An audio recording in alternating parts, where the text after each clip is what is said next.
ఎన్టీఆర్ గారి సినీ కెరీర్లో ఆయన అభిమానులు మర్చిపోలేని సినిమాల్లో గజ దొంగ సినిమా ఒకటి.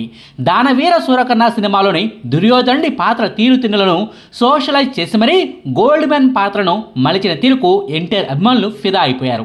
నీ ఇల్లు బంగారం కాను అంటూ ఇదే సినిమాలో ఎన్టీఆర్ జయమాలిని గారుల కాంబినేషన్లో వచ్చిన పాట ఇప్పటికీ కూడా వినిపిస్తూనే ఉంటుంది. ఎన్టీఆర్ రాఘవేంద్ర గారుల కాంబినేషన్లో వచ్చిన ఈ బ్లాక్ బాస్టర్ హిట్ సినిమా తెర వెనుక జరిగిందేంటి? మీకు 3 లక్షల రూపాయలు ఇస్తాం, ఈ సినిమా నిర్మాణం నుంచి తప్పుకోండి అంటూ ఓ నిర్మాతకు సత్యనారాయణ గారి తమ్ముడు ఆశ చూపిస్తే ఆ నిర్మాత చేసిందేంటి? ఈ సినిమాను చూసిన తర్వాత ఎన్టీఆర్ వీరాభిమానులు ఎందుకు హట్ అయ్యారు? ఈ సినిమాకు రీషూటింగ్ చేసి మరీ కొత్త సీన్లను కలపాల్సిన పరిస్థితి ఎందుకు వచ్చింది? అన్నగారు, మన గజ దొంగ సినిమాకు ప్రతిరోజు హౌస్ఫుల్స్ నడుస్తున్నా సరే మన సినిమాను తీసేసి మరీ కృష్ణరాజు సినిమాను ఆ థియేటర్లో వేసేశారు. మీరు ఆ డిస్ట్రిబ్యూటర్కు ఫోన్ చేసి వెంటనే మన సినిమాను వేయించండి అంటూ అభిమానులు కలిసి మరీ చెప్తే ఎన్టీఆర్ చేసిందేంటి? కలెక్షన్ల వసూల పరంగా ఈ గజ దొంగ సినిమా క్రియేట్ చేసిన సెన్సేషన్ ఏంటన్న వివరాలను ఈ వీడియోలో క్లియర్గా చెప్పుకుందాం. సినీ రంగంలో మొదటి నుంచి ఎన్టీఆర్ గారి ప్రోత్సాహం అందుకున్న నటుడు కైకాల సత్యనారాయణ గారు. అప్పటికి చాలా రోజులుగా ఆయనతో సినిమాను తీయాలని ఉత్సాహపడుతున్నారు. అంతకుముందే కె రాఘవేంద్రరావు దర్శకత్వంలో ఎన్టీఆర్ నటించిన కేడీ నెంబర్ 1 సినిమా హక్కులను కోస్తాంధ్ర మొత్తానికి నిర్మాత చలసాని గోపి, నటుడు కైకాల కొన్నారు. అది 100 రోజులు ఆడి లాభాలను తెచ్చిపెట్టింది. శతదినోత్సవ ప్రకటనలోనూ వాళ్ళిద్దరూ ఎన్టీఆర్ గారికి ప్రత్యేక కృతజ్ఞతలు తెలిపారు. కైకాల చలసానిది హిట్ కాంబినేషన్ అన్న పేరు రావడంతో వీళ్ళిద్దరి కాంబినేషన్లో మరో సినిమాను తీసేలా ఎన్టీఆర్ గారు డేట్లు ఇచ్చేశారు. అయితే ఆర్థికంగా దెబ్బతిన్న ఒకప్పటి నిర్మాత జి వెంకటరత్నాన్ని కూడా సహ నిర్మాతగా పెట్టుకుని సినిమాను తీయమని కండిషన్ను కూడా పెట్టేశారు. అలా ఈ ముగ్గురు నిర్మాతల కాంబినేషన్లో వచ్చిందే గజ దొంగ సినిమా. రాఘవేంద్రరావు దర్శకత్వంలో ఎన్టీఆర్ గారు హీరోగా తెరకెక్కిన గజ దొంగ సినిమా వసూళ్ల వర్షాన్ని కూడా కురిపించింది. 1980 సంవత్సరం జూలై నెల 20వ తారీఖున మద్రాసు ఏవిఎం స్టూడియోలో గజ దొంగ సినిమా షూటింగ్ ప్రారంభమైంది. అన్నదమ్ములుగా ఎన్టీఆర్ డ్యూయల్ రోల్ చేశారు.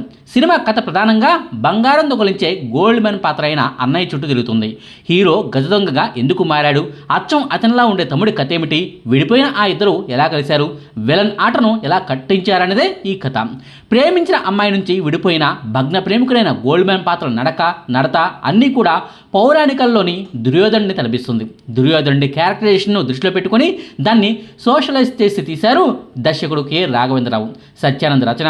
ముఖ్యంగా క్లైమాక్స్లో విలన్ ముందు ముగ్గురు ఎన్టీఆర్లలో అసలైన గోల్డ్ మ్యాన్ను కనిపెట్టే సీన్, ఇలాంటివన్నీ కూడా థ్రిల్లింగ్గా ఉంటాయి.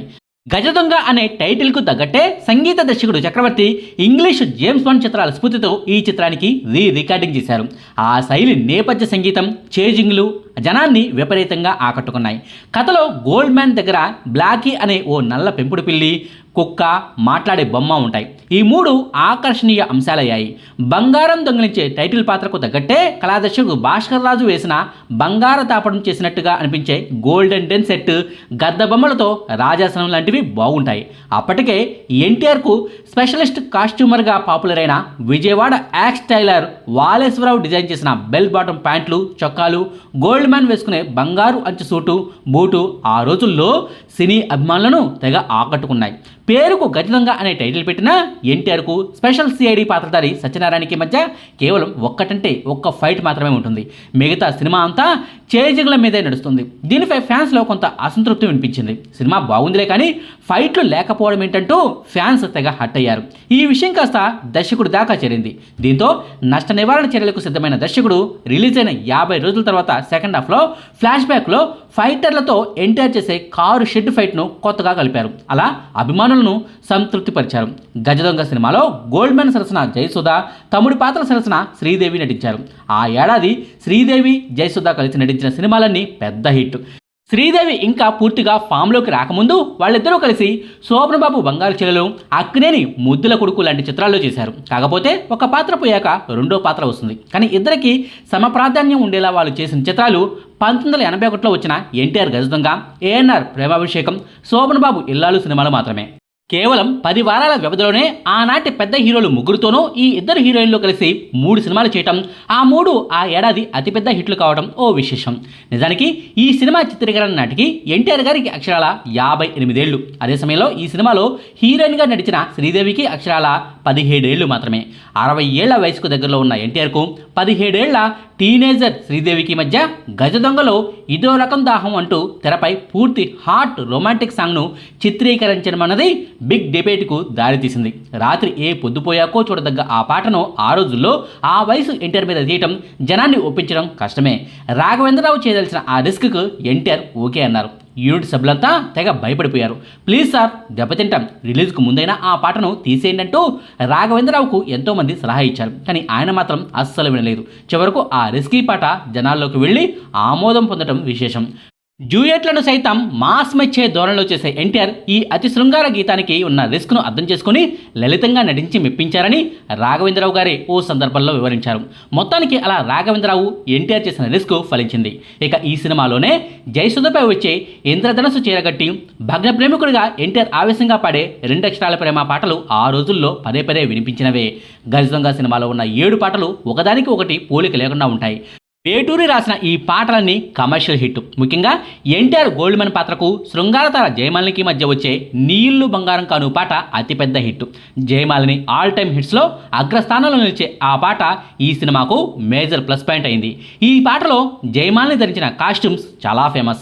రాఘవేంద్రరావు తెలుగు హిట్ దేవతను హిందీలో తోఫాగా రీమేక్ చేసినప్పుడు హీరోయిన్ శ్రీదేవికి సైతం అదే రకం డ్రెస్ వేయటం మరో విశేషం. గజదొంగ సినిమాకు ఎన్టీఆర్ గారు కేవలం 17 లక్షల రూపాయల పారితోషికం మాత్రమే తీసుకున్నారు.